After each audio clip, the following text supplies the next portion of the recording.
guys, and thank you so much for joining me for the final instalment as we look at the amazing example of Esther in Scripture and what we can learn from one royal bride to another. So we finished the last video looking at the end of Esther chapter 4, and I want to start this video by looking at the beginning of chapter 5 verse 1. It says, "On the third day of the fast, Esther put on her royal robes and entered the inner court of the palace, just across from the king's hall. The king was sitting on his royal throne facing the entrance. Esther put on her royal robes and stepped out into the moment she was made for." So we can fast and pray and then put on our royal robes. Our courage comes from God's Spirit in us, but it also comes from the robes that Jesus has put on us, our royal robes. In Ezekiel 16, we read what God says about his royal bride. It says, "I wrapped my cloak around you to cover your nakedness and declare my marriage vows. I made a covenant with you, says the sovereign Lord, and you became mine. Then I bathed you and washed off your blood. I rubbed fragrant oils into your skin. I gave you expensive clothing of fine linen and silk, beautifully embroidered, and sandals made of fine goatskin leather.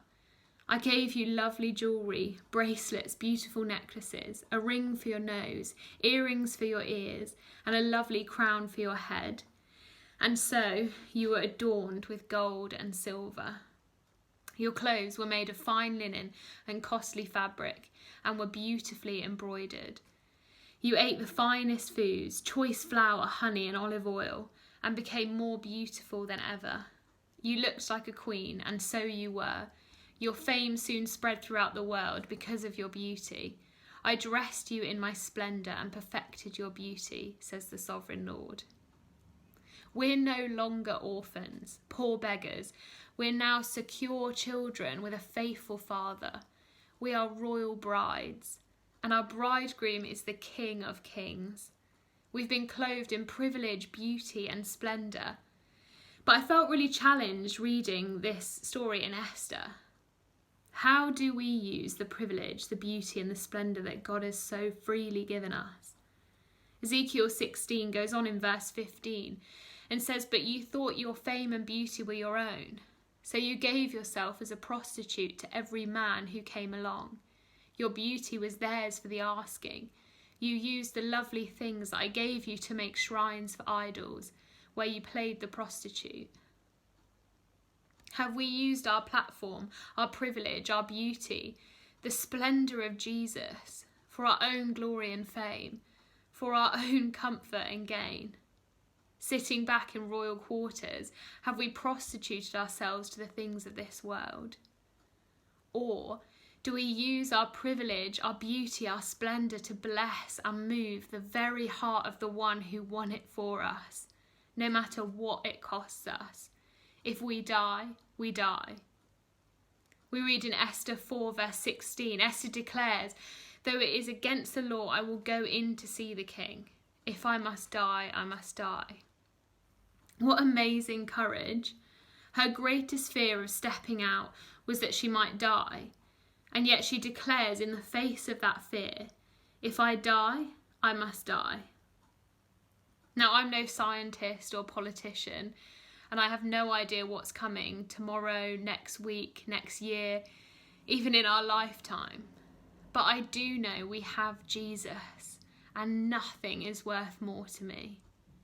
Whatever comes, we have a Saviour who is willing to die for us so that we might have access to everything in him.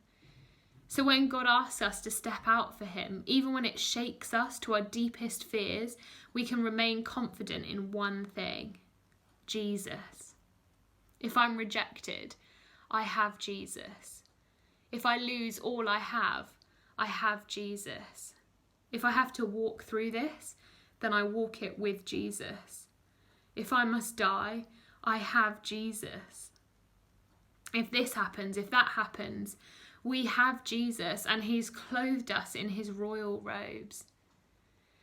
The other night I was lying in the bath, and I don't know if it's pregnancy or lockdown, but I've really got into having baths recently.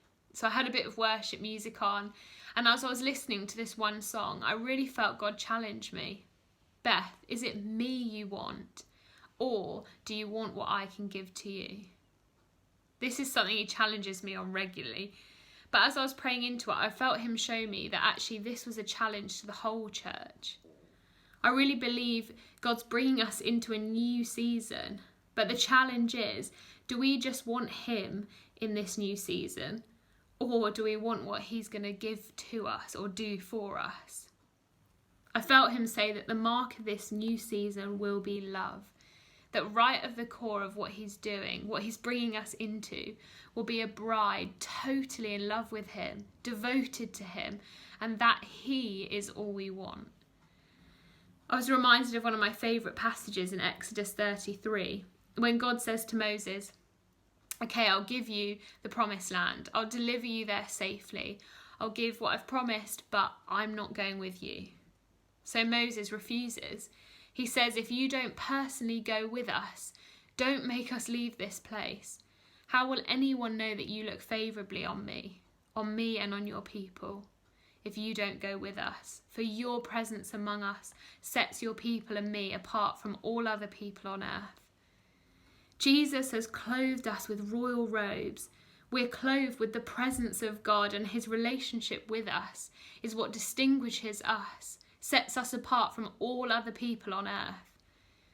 Do we, like Esther, use those royal robes to move and bless the heart of God, to step out in obedience because we totally love him? I totally believe God is leading his church into a new land of promise and breakthrough. But I feel challenged. Do we want it because of the breakthroughs, the revival, the salvations we'll see there?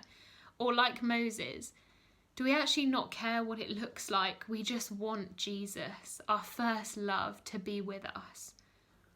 I don't want to miss out on more of Jesus. And at times, that's going to take stepping out with all the courage of God's Spirit for such a time as this.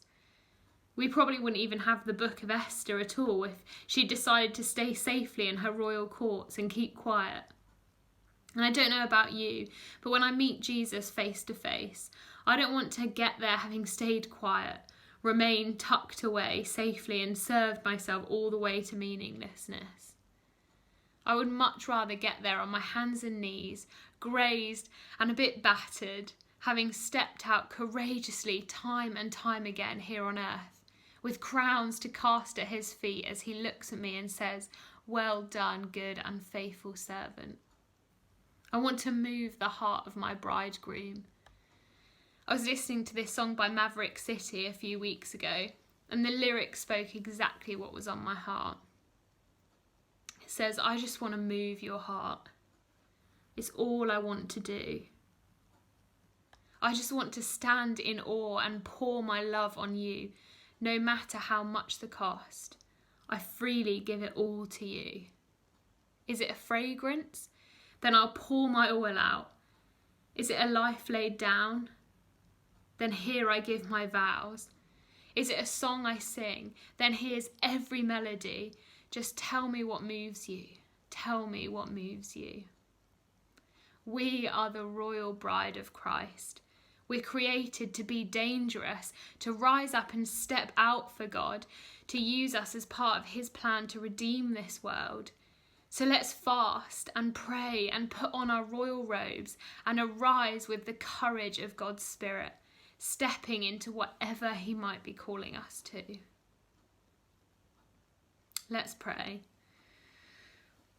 I wonder if as we pray you might want to ask God what it is today that he might be calling you to step out in. The untamed, uncaged, courageous thing he's asking you to do. It's going to be different for all of us, but no one is exempt from this. You may be thinking, surely not me. But all of us need to step into the thing that God is asking of us, no matter how big or small. So let's just pray and ask him now.